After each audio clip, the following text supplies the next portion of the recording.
the iPhone 17 Pro Max 3 months later.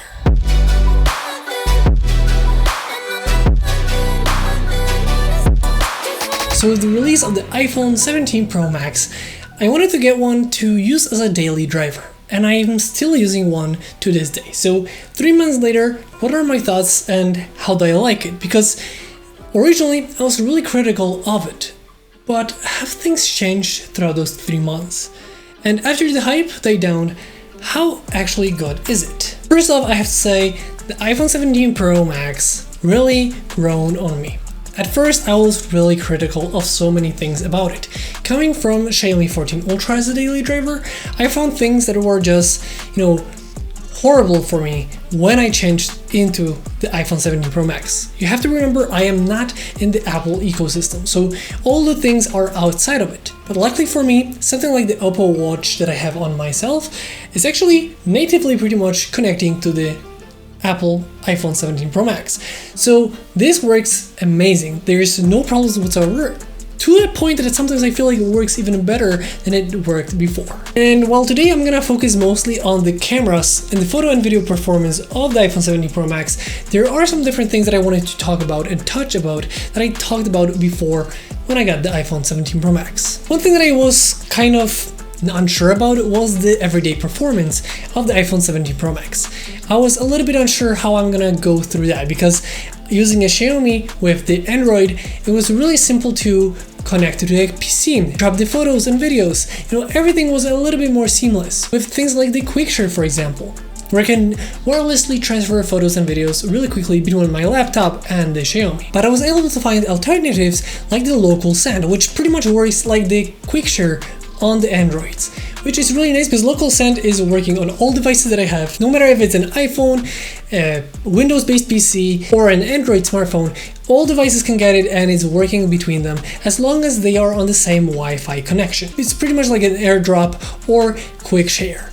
Better yet, with Xiaomi Share, you can actually do the same thing as the Quick Share on the Androids and really quickly connect it with the AirDrop and send the files that way. So there are alternatives and they are working great. So in that regard, I was able to find different ways to do things every day. Or for example, when I need the photos or videos from the iPhone on my PC, I just connected it through the USB-C to an external SSD, really seamlessly get it onto that drive and then back to the PC, which is even faster than traditionally I would do on a smartphone before that. So these things have been ironed out for me and I feel like it just makes more sense. Also, I got more used to the whole interface and how things work.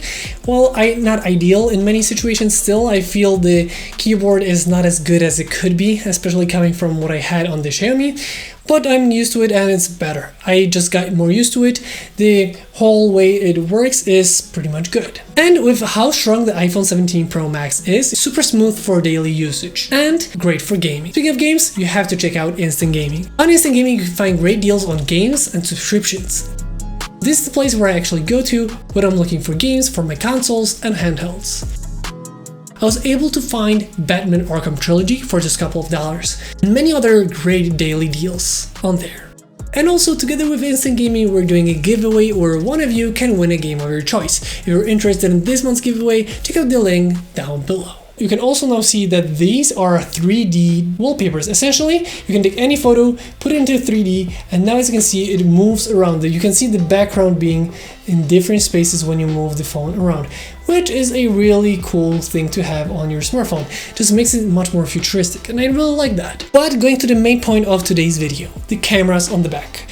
After 3 months, do I still see them as they are, or maybe I kind of get used to it? Well, I'm gonna have to say that I'm probably in the latter of the two. I feel like I'm more used to it and I feel like they're better. The more I use them, the more they seem to be good. So it's a triple 48 megapixel camera setup, and we have an ultra wide angle lens, a main camera, and the telephoto ×4 zoom. The photos from the iPhone 17 Pro Max look really good in my opinion.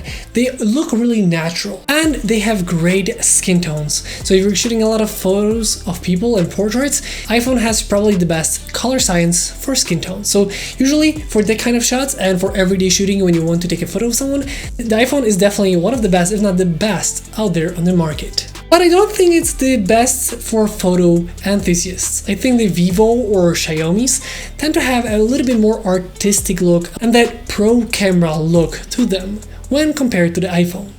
But for everyday usage, I really like the way it is. And especially once I stopped comparing side by side with different phones, that is when I really found the joy of using the iPhone. Because when I was comparing it, it was like a thief of joy, whether I was pixel peeping or maybe something was different on the other phones. But using it by itself made me enjoy the cameras here much more. But I also did change one setting. Going from the most compatible to high efficiency means that I can actually change the photo styles in post-production, meaning that I no longer have to set everything up before the photo and I can just do it after I take the photo. It just makes it a much better run and gun kind of a camera.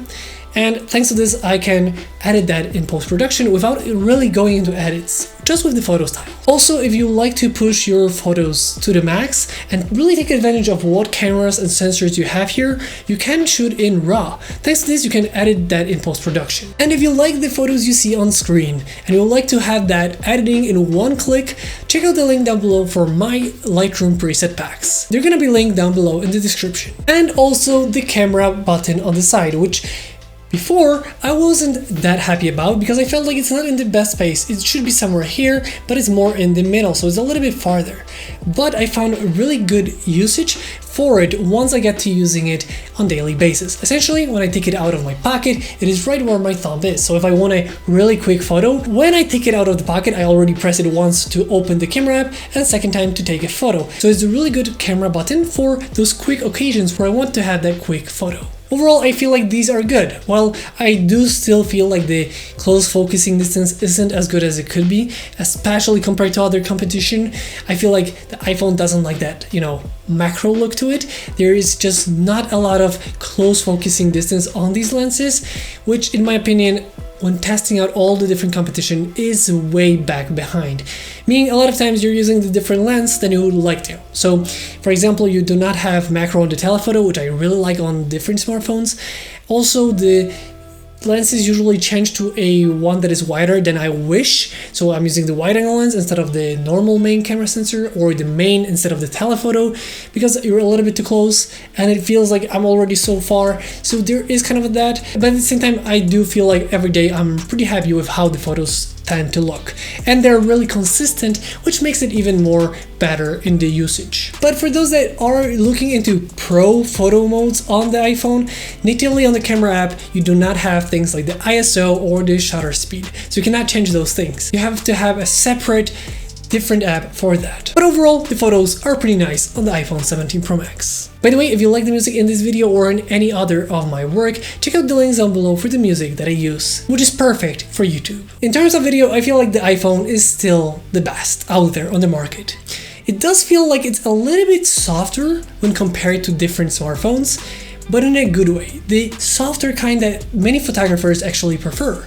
It doesn't have that artificial sharpening to it, meaning that it's really nice and soft, but still very sharp and accurate, without that over-sharpened smartphone look. And the stabilization of the iPhone is just out of this world, and even more so if you use the action mode, where shots that I thought were horrible turned out to be amazing looking shots. And most of all, the colors are really good in the video department. I really love the way the videos look and feel when shooting. They really tend to look so good that I'm gonna be honest, if I use this for some shots, you probably wouldn't have noticed without even changing. Just straight out of the camera, they look really good. The look, the colors is really that good. Not only that, you can actually shoot in log, or the Apple Log 2 to be more precise, which lets you really push the boundaries of the capabilities of this smartphone. You have more dynamic range and more possibilities of editing and color grading in post-production. And by the way, if you want a one-click LUT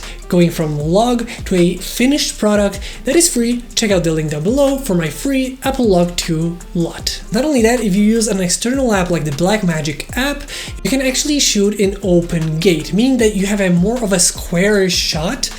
But thanks to this, you are shooting in a little bit of a different format from which you can actually cut to a horizontal and vertical video while recording a log and having much more data. It is a really nice pro feature. So if you want to really take advantage to the fullest, I highly recommend getting the free Blackmagic app. You can create some amazing videos with that. And it's incredible if you want to shoot one kind of footage that is already for both vertical and horizontal. And last but not least, we now have the new center stage selfie camera. In my opinion, it is another nice addition to the iPhone. Thanks to this, you can shoot both horizontal and vertical without having to change the phone's orientation, because it is a more of a squarish sensor. Once again, shooting in a little bit different format and being able to change the direction, the vertical versus horizontal, with one click on the screen. Not only that, when you're taking photos, the center stage camera can be expanded to have a little bit more reach, so you can really take advantage of that and have more people in the frame. Overall, the selfie camera is great for photos and videos, and because you can record in horizontal and vertical without losing any quality, it means that you're facing the camera all the time and not looking off to the side to yourself instead of the camera lens. That way it just looks better, and you know, for many it's gonna actually feel better to hold it like this while still recording horizontal instead of holding it like this. So in that regard, it is a nice overall change, which is also a great selfie camera. So after 3 months, I am pretty happy with it. I've grown to like the design. It feels like a pro smartphone, feels more like a workhorse than a traditional iPhone will look. Probably for many like me, we kind of got used to how it looks, and now that we've gotten used to it, it feels pretty good. Also, just the way it feels, how it works, everything is pretty nice. And I've gotten used to how it takes photos and videos, maybe learned a thing or two here and there, and just overall got accustomed to that software. Overall, I'm still pretty happy with what it is, and I still see some downsides to it, while having some new advantages.